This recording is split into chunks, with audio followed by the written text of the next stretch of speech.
আমার বন্ধুগণ এইবার হাঁটি হাঁটি পা পা করিয়া এই ভিক্ষুক হযরত আলীর দরবারে চইলা গেছে। হযরত আলীর দরবারে যাইয়া হযরত আলীর বাড়ির গেটের সামনে যাইয়া গেটের মধ্যে ঠক ঠক করে আওয়াজ দিয়েছে, নক দিয়েছে। হযরত আলীকে সম্বোধন করে সালাম দিয়েছে, আসসালামু আলাইকুম ওয়া রাহমাতুল্লাহি ওয়া বারাকাতুহু। হযরত আলী ঘরের ভিতর থেকে সালাম ফিরানোর পর এইবার গেটের সামনে আইসা দরজার সামনে আইসা দরজা খুলল। গেট খোলার পর হযরত আলী রাদিয়াল্লাহু তাআলা আনহু নজর কইরা দেখলো গেটের সামনে একজন হত দরিদ্র মানুষ দাঁড়ায় রয়েছে। এ বন্ধুরে, এইবার হযরত আলী ডাক দিয়ে বলল, এ ভাই তুমি কে? তুমি আমাকে কেন ডাকতেছো?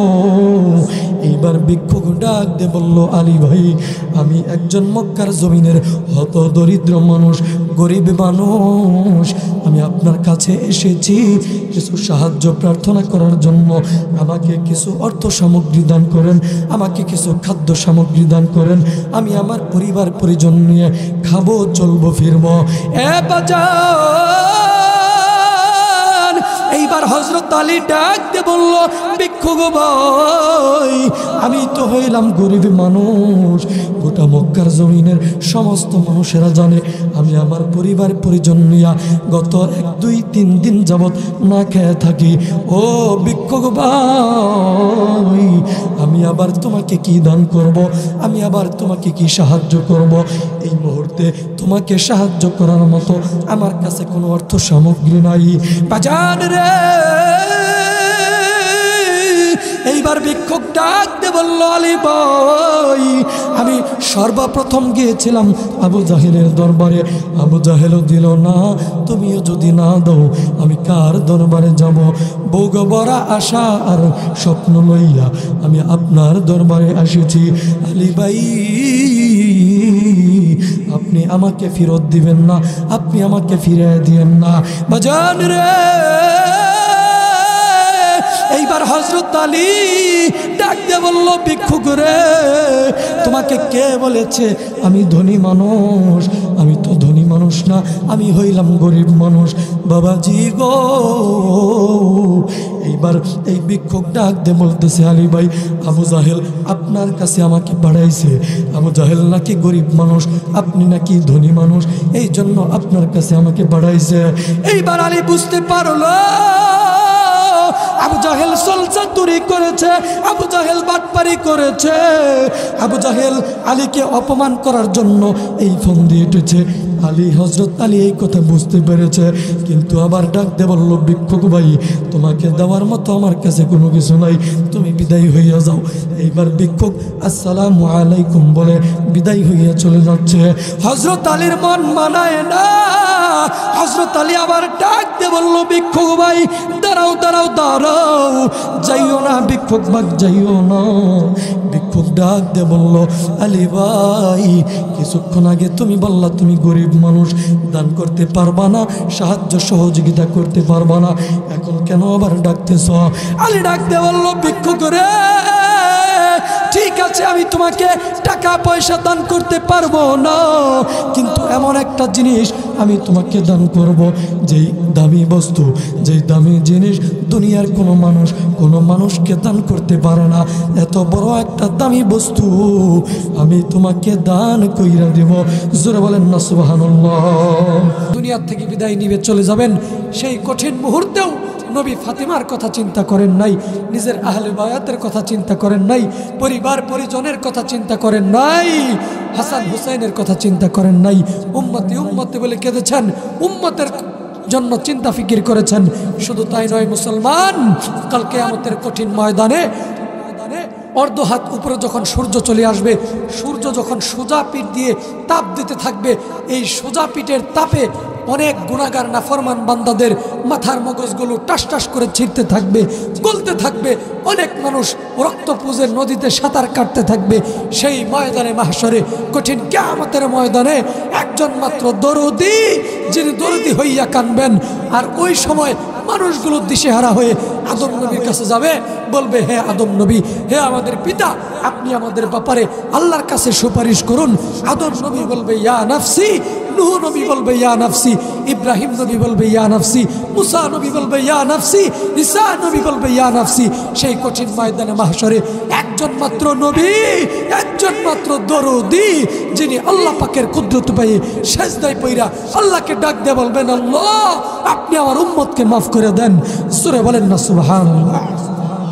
আরেকটু আওয়াজ দেখুন না সুবহানাল্লাহ। এমন নবীর উম্মত হইয়া আমরা খুশি না বেজার? একটু জোরে বলেন খুশি না বেজার? কে কে খুশি? সবাই হাত তোলেন। নারায়ে তাকবীর।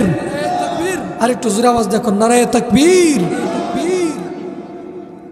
তো এজন্য আমরা এমন একজন নবীর আমরা উম্মত হইতে পারছি, শ্রেষ্ঠ নবীর শ্রেষ্ঠ উম্মত আল্লাহ আমাদেরকে বানাইছেন। এজন্য আবারও জোরে সুরে চিৎকার দিয়ে শুকরিয়া আদায় করতে হবে আলহামদুলিল্লাহ।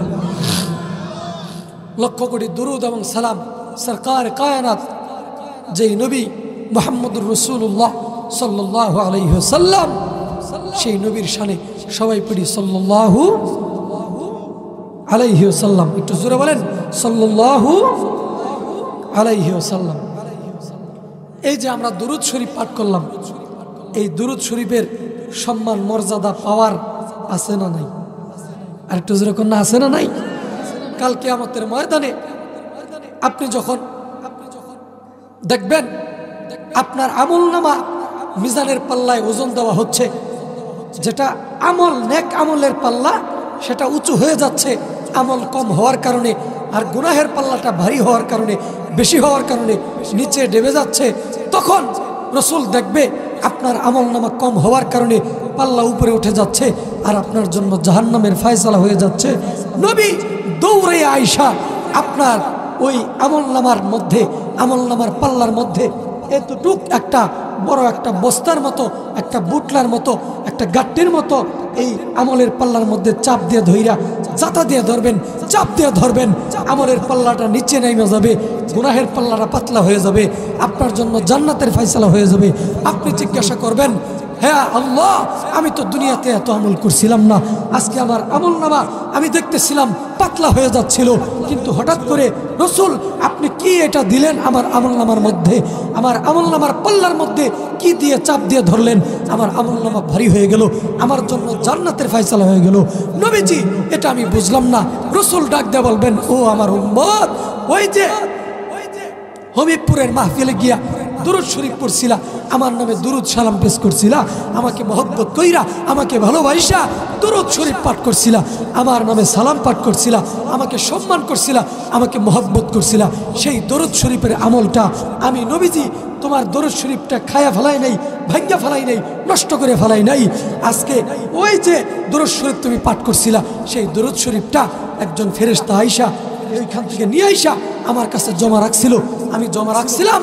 আজকে পর্যন্ত ওই দরুদ শরীফটা আমি নবীজি লালন পালন কইরা কইরা কইরা কইরা অনেক বড় বানাই ফেলাইছি, আজকে বড় একটা গাট্টির মতো ওজন বানায় ফেলাইছি।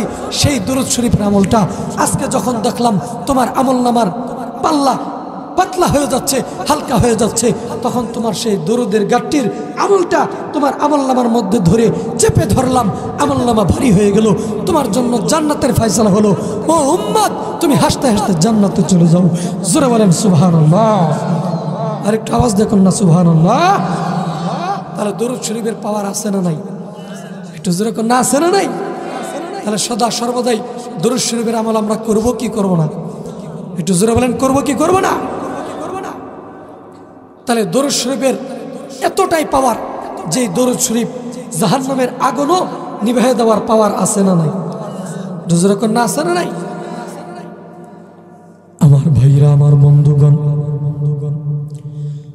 কোন দিকে নজর নাই,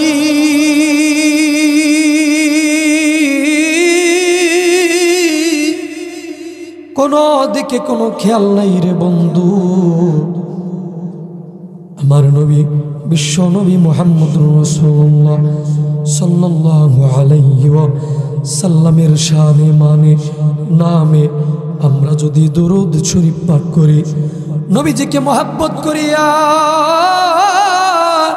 নবীজিকে ভালোবাসিয়া আমরা যদি দরুদের আমল করি, আল্লাহ পাক রব্বুল আলামিন আমাদের সম্মান মর্যাদাও বাড়ায়া দিবে কি দিবে না? একটু আওয়াজ দিয়ে জোরে বলেন, বাড়ায়া দিবে কি দিবে না? বাড়ায়া দিবে। কেমন বাড়ায়া দিবে? দেখেন বন্ধু, দেখেন বন্ধু, আল্লাহ পাক রব্বুল আলামিন দরুদ শরীফের বদৌলতে, দরুদ শরীফের বদৌলতে, সম্মানে মহব্বতে আল্লাহ পাক রব্বুল আলামিন কেমন করে সম্মান বাড়িয়ে দেয়, কেমন করে মর্যাদা বাড়িয়ে দেয়, কেমন করে আপনাকে জিরো থেকে হিরো বানিয়ে দেয়। রে মুসলমান বন্ধুরে, আমার ভাইরা, আমার বন্ধুগণ, ও ময়মনসিংহের মুসলমান বাপ ভাইরা, ও পূর্বদলার এলাকার মুসলমান বাপ ভাইরা, নেত্রকোনার মুসলমান বন্ধুগণ, ও পর্দার অন্তরালের মহিলা মা বোনেরা গো, খুব লক্ষ্য করে শুনবেন। অল্প সময় কথা বলবো, বেশি সময় কষ্ট দিব না। এরে বাজান, মক্কার জমিনের একজন ভিখারি মানুষ, একজন ভিক্ষুক, হত দরিদ্র মানুষ, যেই মানুষটা মানুষের কাছে সওয়াল করে করে খায়, মানুষের কাছ থেকে সাহায্য নিয়ে নিয়ে সে তার দিন পার করে, সে তার পরিবার পরিজনের জন্য মানুষের কাছ থেকে সাহায্য সহযোগিতা নিয়ে পরিবার পরিজনদের জন্য খাদ্য সামগ্রী সংগ্রহ করে, খাদ্য সামগ্রী, আহার খাদ্য সামগ্রী সংগ্রহ করে। এ বন্ধু, এই হত দরিদ্র ভিক্ষুক মানুষটা বাজান হঠাৎ করে একদিন মক্কার জমিনের লিডার আবু জাহেলের বাড়িতে চইলা গেছে। আবু জাহেলের বাড়িতে চইলা গিয়া আবু জাহেলের সামনে দাঁড়াইয়া আবু জাহেলকে ডাক দিয়ে বলল, ও মক্কার লিডার আবু জাহেল, আমি তো শুনেছি আপনি মক্কার জমিনের লিডার, আপনি নাকি অনেক ধনাঢ্যবান ব্যক্তি, আপনি অনেক বড় লোক মানুষ, অনেক ধন সম্পদের মালিক আপনি। এ আবু জাহেল নেতা, আমি হইলাম হত দরিদ্র মানুষ, আমার বিবি বাচ্চা পরিবার পরিজন নিয়ে আমি কয়েকদিন যাবৎ না খাওয়া অবস্থায় আছি, আমি খাইতে পারি না, আমার বাড়ির মধ্যে ঘরের মধ্যে খাবার নাই। আবু জাহেল নেতা, আপনার কাছে আমি সাহায্য চাওয়ার জন্য আসছি, আমাকে কিছু সাহায্য করেন, আমাকে কিছু খাদ্য সামগ্রী দান করেন। এ আবু জাহেল নেতা, আপনি যদি আমাকে দান করেন, আমি আমার পরিবার পরিজনের কাছে এই অর্থ, এই খাদ্য সামগ্রী, এই সাহায্য নিয়ে পৌঁছাইয়া আমি তাদের জন্য খাবারের ব্যবস্থা করতে পারবো, খাবারের ব্যবস্থা করব। ও আবু জাহেল নেতা, আমাকে কিছু আপনি দান করেন। এ বন্ধুরে, এইবার আবু জাহেল এই ভিক্ষুকটার কথা শুনিয়া আবু জাহেল মুস্কি মুস্কি হাইসা দিল, আর মনে মনে একটা শয়তানি চিন্তা করলো। শয়তানি চিন্তাটা কি? শয়তানি চিন্তাটা হইল, এই আবু জাহেল মনে মনে ভাবলো, এই ভিক্ষুককে আমি অপমান করব এবং মুসলমানদেরকে আমি অপমান করব, মুসলমানদের সম্মান আমি নষ্ট করে ফেলব। এই জন্য মনে মনে একটা ফন্দি আঁকলো। ফন্দিটা হইল, এই আবু জাহেল এই ভিক্ষুককে ডাক দিয়ে বলল, ভিক্ষুক রে, ভিক্ষুক, আমি তো হইলাম আবু জাহেল, কিন্তু আমি ধনী মানুষ না, আমি হইলাম গরিব মানুষ, আমি হইলাম হত দরিদ্র মানুষ, আমার কাছে তোমাকে দেওয়ার মতো কোনো টাকা পয়সা নাই, কোনো খাদ্য সামগ্রী নাই, কিন্তু ভিক্ষুক রে, আমি তোমাকে এমন একজনের ঠিকানা বইলা দেব, এমন একজনের খবর তোমার কাছে আমি বইলা দেব, যার কাছে গেলে তোমাকে দান করবে, তোমাকে সহযোগিতা করবে, তুমি উপকৃত হইবা, তুমি লাভবান হইবা। ভিক্ষুক ডাক দিয়ে বলল, আবু জাহেল, আমি তো শুনছিলাম আপনি নাকি বড় লোক মানুষ, আপনি এখন বলতেছেন গরিব মানুষ, কিন্তু বন্ধু আপনাদের কাছে আমি জানতে চাই, আসলে কি আবু জাহেল গরিব মানুষ কিনা? গরিব মানুষ কেন জোরে বলেন? গরিব মানুষ না, আবু জাহেল হইল ধনী মানুষ। কিন্তু বাজান গো, এই ভিক্ষুকটাকে অপমান করার জন্য, সাহাবা একরামকে অপমান করার জন্য, মুসলমানদেরকে অপমান করার জন্য আর অপদস্থ করার জন্য মনে মনে একটা শয়তানি ফোন দিয়ে উঠেছে। আবু জাহেল ডাকতে বলল, ভিক্ষুক রে, আমি তোমাকে এমন একজনের ঠিকানা বইলা দিতেছি, তার দরবারে চলে যাও, তার দরবারে গেলে তোমাকে দান করবে। বাজান রে, এইবার আবু জাহেল ডাক দিয়ে বলল, ভিক্ষুক রে, নবীজির মেয়ের জামাই, ফাতেমার জামাই, হাসান হুসাইনের আব্বা হযরত আলী, নবীজির সাহাবী হযরত আলীর দরবারে চলে যাও। আলীর কাছে গিয়া বলবা, আলী তোমাকে সাহায্য সহযোগিতা করবে। জোরে বলেন আল্লাহু আকবার। আমার ভাইরা, আমার বন্ধুগণ, এইবার হাঁটি হাঁটি পা পা করিয়া এই ভিক্ষুক হযরত আলীর দরবারে চইলা গেছে। হযরত আলীর দরবারে যাইয়া, হযরত আলীর বাড়ির গেটের সামনে যাইয়া, গেটের মধ্যে ঠক ঠক করে আওয়াজ দিয়েছে, নক দিয়েছে, হযরত আলীকে সম্বোধন করে সালাম দিয়েছে, আসসালামু আলাইকুম ওয়া রাহমাতুল্লাহি ওয়া বারাকাতুহু। হযরত আলী ঘরের ভিতর থেকে সালাম ফিরানোর পর এইবার গেটের সামনে আইসা, দরজার সামনে আইসা দরজা খুলল। গেট খোলার পর হযরত আলী রাদিয়াল্লাহু তাআলা আনহু নজর কইরা দেখলো গেটের সামনে একজন হত দরিদ্র মানুষ দাঁড়ায় রয়েছে। এ বন্ধুরে, এইবার হযরত আলী ডাক দিয়ে বলল, এ ভাই তুমি কে? তুমি আমাকে কেন ডাকতেছো? এইবার ভিক্ষুক ডাক দিয়ে বলল, আলী ভাই, আমি একজন মক্কার জমিনের হত দরিদ্র মানুষ, গরিব মানুষ। আমি আপনার কাছে এসেছি কিছু সাহায্য প্রার্থনা করার জন্য। আমাকে কিছু অর্থ সামগ্রী দান করেন, আমাকে কিছু খাদ্য সামগ্রী দান করেন। আমি আমার পরিবার পরিজন নিয়ে খাবো, চলবো, ফিরবো। এ বাজান, এইবার হযরত আলী ডাক দিয়ে বলল, ভিক্ষুক ভাই, আমি তো হইলাম গরিব মানুষ। গোটা মক্কার জমিনের সমস্ত মানুষেরা জানে আমি আমার পরিবার পরিজন নিয়া গত 1, 2, 3 দিন যাবৎ না খেয়ে থাকি। ও ভিক্ষুক ভাই, আমি আবার তোমাকে কি দান করব? আমি আবার তোমাকে কি সাহায্য করব? এই মুহূর্তে তোমাকে সাহায্য করার মতো আমার কাছে কোনো অর্থ সামগ্রী নাই। বাজান রে, এইবার ভিক্ষুক ডাক দিয়ে বলল, আলী ভাই, আমি সর্বপ্রথম গিয়েছিলাম আবু জাহেলের দরবারে, আবু জাহেলও দিল না। তুমিও যদি না দাও, আমি কার দরবারে যাব? বুক ভরা আশা আর স্বপ্ন লইয়া আমি আপনার দরবারে আসিছি। আলী ভাই, আপনি আমাকে ফেরত দিবেন না, আপনি আমাকে ফিরে দিবেন না। বাজান রে, এইবার হযরত আলী ডাক দিয়ে বলল, ভিক্ষুক রে, তোমাকে কে বলেছে আমি ধনী মানুষ? আমি তো ধনী মানুষ না, আমি হইলাম গরিব মানুষ। বাবাজি গো, এইবার এই ভিক্ষুক ডাক দিয়ে বলতেছে, আলী ভাই, আবু জাহেল আপনার কাছে আমাকে পাঠাইছে। আবু জাহেল নাকি গরিব মানুষ, আপনি নাকি ধনী মানুষ, এই জন্য আপনার কাছে আমাকে পাঠাইছে। এইবার আলী বুঝতে পারলো আবু জাহেল সলসাতুরি করেছে, আবু জাহেল বাটপারি করেছে, আবু জাহেল আলীকে অপমান করার জন্য এই ফোন দিয়ে উঠেছে। আলী, হযরত আলী এই কথা বুঝতে পেরেছে, কিন্তু আবার ডাক দিয়ে বলল, ভিক্ষুক ভাই, তোমাকে দেওয়ার মতো আমার কাছে কোনো কিছু নাই, তুমি বিদায় হইয়া যাও।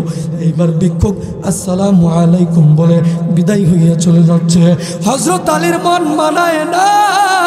হযরত আলী আবার ডাক দিয়ে বলল, ভিক্ষুক ভাই, দাঁড়াও দাঁড়াও দাঁড়াও, যাইও না ভিক্ষুক ভাই, যাইও না। ভিক্ষুক ডাক দিয়ে বলল, আলী ভাই, কিছুক্ষণ আগে তুমি বললা তুমি গরিব মানুষ, দান করতে পারবা না, সাহায্য সহযোগিতা করতে পারবা না, এখন কেন আবার ডাকতেছ? আলী ডাক দিয়ে বলল, ভিক্ষুক রে, ঠিক আছে আমি তোমাকে টাকা পয়সা দান করতে পারবো না, কিন্তু এমন একটা জিনিস আমি তোমাকে দান করব, যেই দামি বস্তু, যেই দামি জিনিস দুনিয়ার কোনো মানুষকে দান করতে পারে না, এত বড় একটা দামি বস্তু আমি তোমাকে দান কইরা দেব। জোরে বলেন না সুবহানাল্লাহ। হযরত আলী ডাক দিয়ে বলল, ভিক্ষুক রে, সেই দামি বস্তুটা আমি তোমাকে দান করব, কিন্তু শর্ত হইল দুইটা। বলে কি শর্ত? বলে শর্ত দুইটা হইল, আমি তোমার হাতের মধ্যে যা দান করব সেটা কিন্তু তুমি দেখতে পারবা না, এবং কি তোমার বাড়িতেও সরাসরি সেটা নিয়ে যাইতে পারবা না। আগে আবু জাহেলের দরবারে যাইবা, আবু জাহেলের দরবারে যাইয়া আবু জাহেলকে দেখাইয়া দিবা আমি কি দান করেছি। ভিক্ষুক বলল, আলী ভাই ঠিক আছে, আমি আপনার শর্ত মাইনা নিলাম। এ বন্ধু, লম্বা কথা সংক্ষেপ কইরা দিলাম বাজান গো।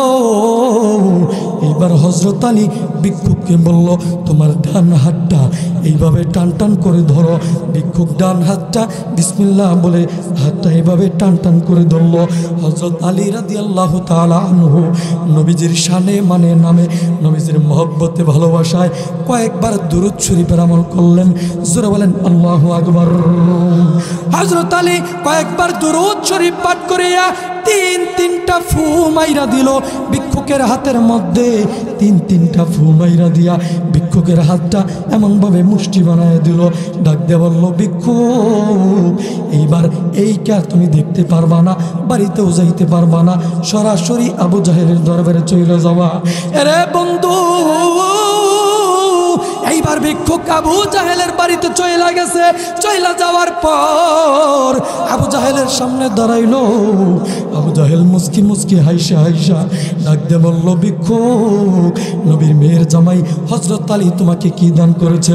ভিক্ষুক বলল, এ আবু জাহেল, হযরত আলী গরিব মানুষ হইতে পারে, কিন্তু তার মনটা দিলটা হইল আকাশের মতো উদার, আর তুমি হইলা বাটপার সিটার। জোরে বলেন আল্লাহু আকবার। এইবার হযরত আলী যখন ভিক্ষুকটাকে পাঠিয়ে দিল, ভিক্ষুককে ডাক দিয়ে বলল, আবু জাহেল, হযরত আলী আমাকে অনেক বড় একটা বস্তু দামি দান করেছে। বলে কি দান করেছে দেখাও। এবার হযরত আলী এই ভিক্ষুককে যে পাঠাইলো আবু জাহেলের দরবারে, সেই ভিক্ষুক বিসমিল্লাহ বলে এইভাবে হাতটা আবু জাহেলের সামনে বানায় দিছে। বানায় দিয়া বিসমিল্লাহির রহমানির রহিম বলে খুলছে। খোলার পরে আবু জাহেল নজর কইরা দেখল ভিক্ষুকের হাতের মধ্যে কয়েকটা হীরার টুকরা চিকচিক করে জ্বলতেছে। জোরে বলেন না সুবহানাল্লাহ। তাহলে হযরত আলী হাতের মধ্যে কি বইলা ফু দিছিল? দরুদ শরীফ বইলা ফু দিছিল। দরুদ শরীফ বইলা ফু দেওয়ার কারণে হাতের মধ্যে ভিক্ষুকের প্রথম তো কিছুই ছিল না, যখন তাকে হাতের মধ্যে হীরার কয়েকটা দানা, কয়েকটা টুকরা, স্বর্ণের মতো, আগুনের মতো, আলোর মতো, বাতির মতো জল জল করে হীরার টুকরা দরুদ শরীফের বদৌলতে জ্বলতেছে। জোরে বলেন না সুবহানাল্লাহ। তাহলে আমরাও দরুদ শরীফ পড়তে রাজি আছি না নাই? দরুদের আমল করতে রাজি আছি না নাই? আমরাও যদি দরুদের আমল করি, নবীকে ভালোবাসা, নবীকে মহব্বত কইরা, আমাদেরকেও আল্লাহ এরকম সম্মান মর্যাদা দিতে পারে কি পারে না? জোরে বলেন পারে কি পারে না? আল্লাহ পাক আমাদের সবাইকে নবীর মহব্বতে বেশি বেশি দরুদের আমল করার তৌফিক দান করুক। সবাই বলেন আমিন। আসসালামু আলাইকুম ওয়া রাহমাতুল্লাহি ওয়া বারাকাতুহু।